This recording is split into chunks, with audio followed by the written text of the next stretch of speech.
pinuntahan si Catherine Bernardo patuloy na sinusuyo. Hanggang ngayon ay nalulungkot pa rin ang mga tagahanga ng Kathniel dahil sa kanilang paghihiwalay. Marami ang nanghinayang sa tagal ng panahon ng kanilang pagiging magkasintahan.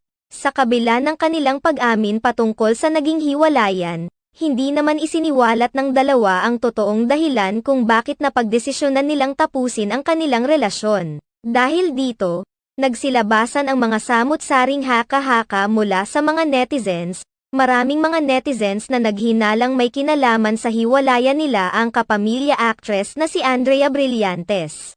Samantala, marami rin naman sa mga fans ng Kathniel ang naninibago sa pagdiriwang ng Pasko ng dalawa dahil hindi na silang nagsasama pa. Matatandaan na nagkaroon ng kaunting pag-asa ang ilang mga Kathniel fans nang makitang muling naging sweet sa isa't isa sina Catherine Bernardo at Daniel Padilla sa kamakailang